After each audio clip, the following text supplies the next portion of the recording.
জয়গুরু বন্ধুরা, মনের বাড়ি দেহের কথা চ্যানেলের পক্ষ থেকে আপনাদের সবাইকে জানাচ্ছি আন্তরিক প্রীতি ও শুভেচ্ছা। বরাবরের মতো আজকে আবার নতুন আরেকটি এপিসোডে আপনাদের সামনে আমি হাজির হয়েছি। বন্ধুরা, আপনারা এই যে চ্যানেলের ভিডিওটি দেখতেছেন, এটা কিন্তু আমাদের দ্বিতীয় চ্যানেল। আমাদের প্রথম চ্যানেলের নাম গহীনের কথা। সেই গহীনের কথা চ্যানেলে যৌন সমস্যা, মানসিক সমস্যা, পেটের সমস্যা, বিভিন্ন প্রকার যোগা, প্রাণায়াম, মেডিটেশন, ধ্যান সহ আরও অনেক রকমের ভিডিও শেয়ার করা হয়ে থাকে। আপনারা চাইলে পরে আমাদের সেই চ্যানেলের ভিডিওগুলো দেখে আসতে পারেন। যদি ভিডিওগুলো দেখে আপনাদের ভালো লেগে যায়, তাহলে আপনাদের কাছে অনুরোধ করতেছি আমাদের চ্যানেলটি সাবস্ক্রাইব করে আমাদের পাশে থাকবেন। বন্ধুরা, আপনারা কি জানেন যে একজন মানুষের দিনটা কখন ভালো যায় বা কখন ভালো যাবে? সবাই সুন্দরভাবে উত্তরটা দিয়ে দেবেন। সকালটা যদি ভালোভাবে শুরু হয়, একেবারে সত্যি কথা, 100% সত্যি কথা। সকালটা যদি ভালোভাবে শুরু হয় তাহলে দিনটা ভালো যাবে, অর্থাৎ সেই মানুষের দিনটা ভালো যাবে। আর একজন মানুষের সকালটা কখন ভালোভাবে শুরু হয়? এবার আমাকে একটু নোংরা কথা বলতে হচ্ছে, অর্থাৎ আপনারা ভাববেন যে এটা আবার কেমন কথা। এটাই একেবারে সত্যি কথা। একজন মানুষের সকালটা তখনই ভালোভাবে শুরু হয় যখন তার পায়খানাটা পরিষ্কার হয়ে যায়, অর্থাৎ পেটটা ক্লিয়ার হয়ে যায়, তখনই তার সকালটা ভালোভাবে শুরু হয়। কথাটা একটু অন্যরকম লাগতেছে, জানি সবাই একটু অন্যভাবে নিতেছেন। না, এটাই সত্যি কথা। আপনাকে যদি দিনটা ভালোভাবে শুরু করতে হয়, তাহলে সকালটা ভালোভাবে শুরু করতে হবে। আর সকালটা আপনার তখনই ভালোভাবে শুরু হবে যখন আপনার পায়খানাটা ক্লিয়ার হয়ে যাবে, অর্থাৎ পেটটা পরিষ্কার হয়ে যাবে। আপনি ঝরঝরে তকতকে হয়ে যাবেন। মানসিক দিক থেকে এক অন্যরকম প্রশান্তি আপনার মধ্যে বিরাজ করবে। আর যদি পায়খানাটা ক্লিয়ার না হয়, পেট ফুলে ফেপে থাকে, পেটে চিনচিন করে ব্যথা করে, তখন দেখবেন অবস্থাটা কী হয়। সকালটাই শুরু হবে এক ভয়ানক যন্ত্রণাদায়ক অবস্থা দিয়ে। খাবার খাইতে পারবেন না, কাজে কর্মে মনোযোগ থাকবে না, মেজাজ খিটখিটে হয়ে যাবে, কেউ একটা ভালো কথা বললে আপনি রেগে যাবেন, কোনো কিছু মনোযোগ সহকারে করতে পারবেন না, সারাক্ষণ অস্বস্তি, সারাক্ষণ অশান্তি, এক ভয়াবহ যন্ত্রণা দিয়ে আপনি দিনটা শেষ করবেন। দিনটা না হয় শেষ হয়ে গেল, রাত্রেও তো সেই একই অবস্থা। ঘুমাইতে গেছেন, ঘুম আসতেছে না, এপাশ ওপাশ করতেছেন, পেট ফুলে ফেপে আসে, চিনচিন করে ব্যথা করতেছে। ওয়াশরুমে গেছেন, পায়খানা হয়নি, ওয়াশরুমে গিয়ে অনেকক্ষণ বসে আছেন, পায়খানা আসতেছে না, চেষ্টা করতেছেন, প্রেশার ক্রিয়েট করতেছেন, অর্থাৎ জোর করে পায়খানা করার চেষ্টা করতেছেন, কিন্তু পায়খানা তো বের হইতেছে না, অল্প একটু ফেনা ফেনার মতো বের হইতেছে। এক ভয়াবহ যন্ত্রণাদায়ক অবস্থার মধ্যে আপনি পড়ে গেছেন। শান্তি নেই, কোনো কিছুতে শান্তি নেই, শুধুমাত্র এই পেটটার কারণে। আরেকটি গোপন কথা তো বললামই না, এই পেটের সমস্যার কারণেই আপনার ইরেকশন হচ্ছে না, আপনি সহবাসে গিয়ে টাইম পাচ্ছেন না, পুরুষাঙ্গটা কুঁচকে গেছে, ভেতরের দিকে ঢুকে গেছে, ওই যে পায়খানা ক্লিয়ার হয়নি, পেট ফুলে ফেপে আছে, পুরুষাঙ্গের অনুভূতি কমে গেছে, এখন আর পুরুষাঙ্গের মধ্যে কোনো অনুভূতি নাই। এখন নাড়াচাড়া করলেও ওটা আর দাঁড়ায় না, ওটা আর শক্ত হয় না। সমস্যাটা কোথা থেকে হলো? সমস্যা হলো পেটটা থেকে। সেই জন্যই মুরব্বীরা একটা কথা বলেন গ্রামের ভাষায়, যার পেট ঠিক তার চেট ঠিক। একেবারে সত্যি কথা, 100% সত্যি কথা। যার পেট ঠিক আছে তার সব কিছু ঠিক আছে, তার কোনো সমস্যা নেই। আর যার পেট ঠিক নাই, তার কোনো কিছু ঠিক নাই, তার প্রত্যেকটা জিনিসে সমস্যা হবে। একেবারে সত্যি কথা। এখন এই পেটের সমস্যা নিয়ে হাজার হাজার টাকা খরচ করে যাচ্ছেন। মেট্রোনিডাজল গ্রুপ থেকে শুরু করে সিপ্রোফ্লক্সাসিলিন গ্রুপ, অর্থাৎ হায়ার অ্যান্টিবায়োটিক সেবন করে যাচ্ছেন, মাগার সমাধান হচ্ছে না, আপনার পেটের সমস্যার সমাধান হচ্ছে না। এখন আপনি করবেনটা কি? ডাক্তার দেখিয়েছেন, ডাক্তার এটা সেটা করে বিভিন্ন রকমের চেক আপ করেছে, ডাক্তার বলতেছে যে আপনার পেটে কোনো সমস্যা নেই, আপনি বারবার যখন ডাক্তারের কাছে যাচ্ছেন তখন ডাক্তার আপনাকে আরেকটা কথা বলে দিতেছে, দুশ্চিন্তা করবেন না। এটাই হইছে বড় সমস্যা। ওই যে ডাক্তার একটা কথা বলে দিতেছে দুশ্চিন্তা করবেন না, ওটাই হইছে বড় সমস্যা। ডাক্তারকে বলতে পারেননি যে দুশ্চিন্তা যে করতে চাই না চলে আসে, করবোটা কি?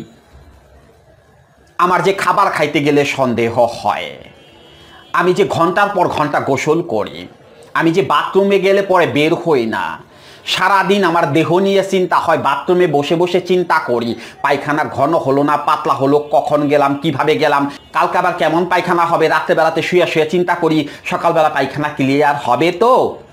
এই যে সন্দেহ, এই যে মানসিক সমস্যা, এই যে দুশ্চিন্তা, এই যে সন্দেহ বাতিক রোগ, এখান থেকে বের হবেন কি করে? ডাক্তার তো আপনাকে বলে দিয়েছে দুশ্চিন্তা করবেন না, কিন্তু ডাক্তারকে জিজ্ঞেস করতে পারেননি দুশ্চিন্তা করি না আসে কেন, এটা বন্ধ করার ওষুধটা দেন।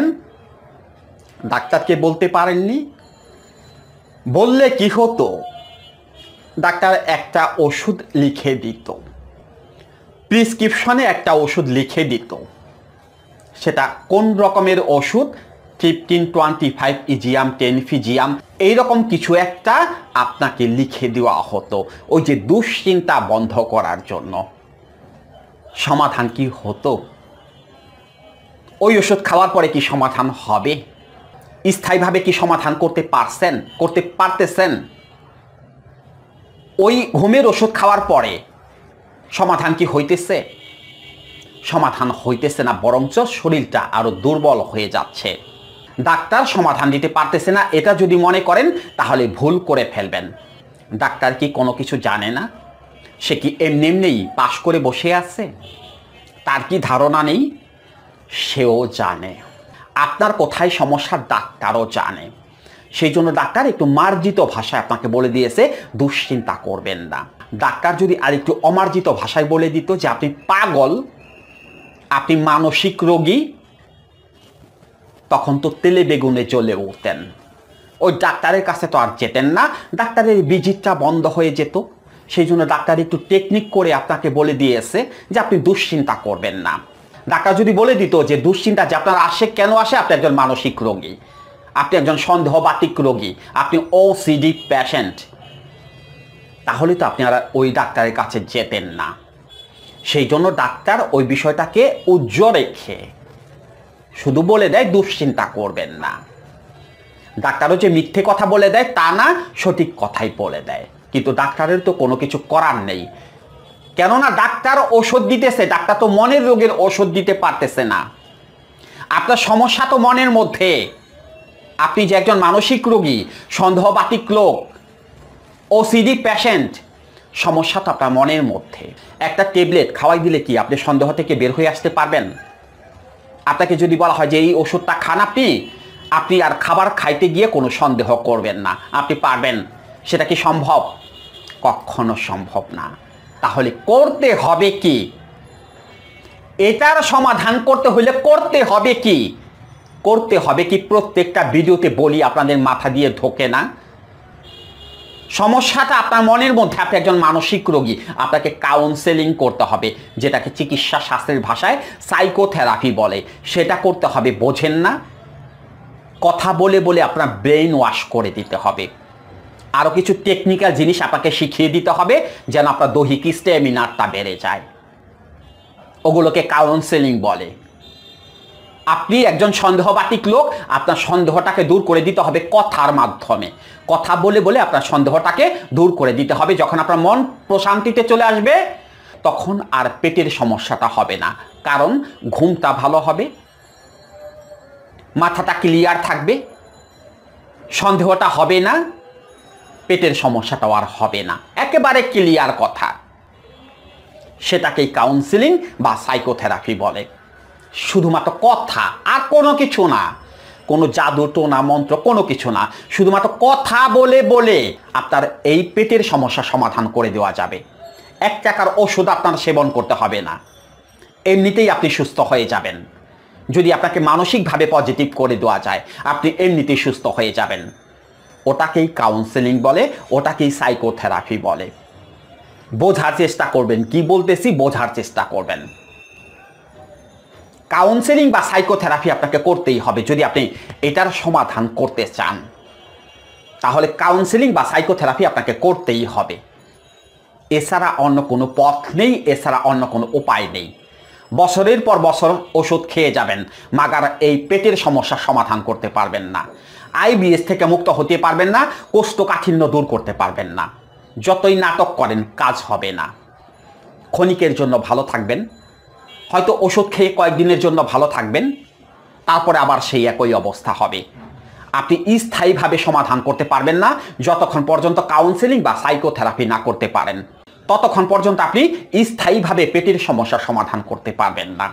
অনেকেই অপেক্ষায় আছেন, মনে মনে বলতেছেন উনি এত বকর বকর করতেছে, ওষুধের কথা কেন বলে না? হ্যাঁ, ওষুধের কথা বলতেছি, অপেক্ষা করেন, এখনই বলবো। ওষুধের কথা বলবো, আমি ওষুধের কথা বলার জন্যই আসছি।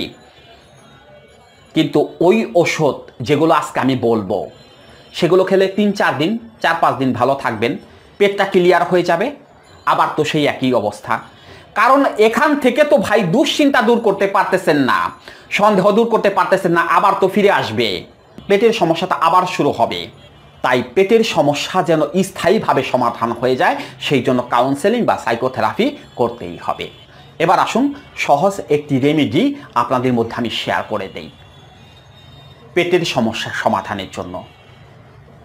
একদিন পরেই দেখবেন পেট ক্লিয়ার হয়ে গেছে, কিন্তু এটা স্থায়ী সমাধান না। কিন্তু আসুন তারপরও আপনাদের রেমেডিটি আমি শেয়ার করে দিচ্ছি। কি কি উপকরণ লাগবে? প্রথমেই যে উপকরণটি লাগবে সেটি হলো হরিতকি চূর্ণ।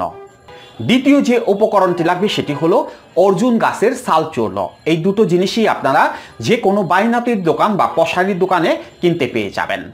তৃতীয় যে উপকরণটি লাগবে সেটি হলো 1 টেবিল চামচ পরিমাণ রাম তুলসী পাতার রস।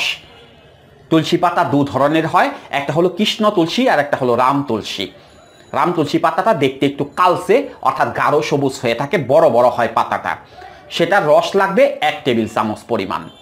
এবং তার সাথে 1 চিমটি পরিমাণ সোনা পাতা চূর্ণ। এই সোনা পাতাও কিন্তু আপনারা যে কোনো বাইনাতির দোকান বা পশারির দোকানে কিনতে পেয়ে যাবেন। এবার আসুন কিভাবে রেমেডিটি তৈরি করে সেবন করবেন। রাত্রিবেলাতে 1 গ্লাস পানি বা জলের মধ্যে 1 টেবিল চামচ পরিমাণ হরিতকি চূর্ণ, 1 টেবিল চামচ পরিমাণ অর্জুন গাছের ছাল চূর্ণ দিয়ে ভালো করে মিক্সড করবেন। তারপরে গ্লাসটা সুন্দর করে ঢেকে রাখবেন।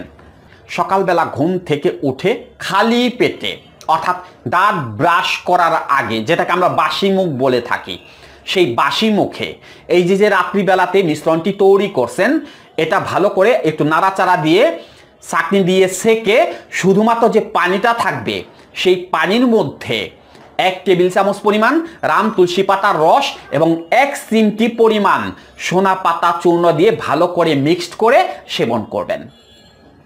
মাত্র 3 দিন সেবন করবেন, বেশি করার দরকার নেই, মাত্র 3 দিন করবেন।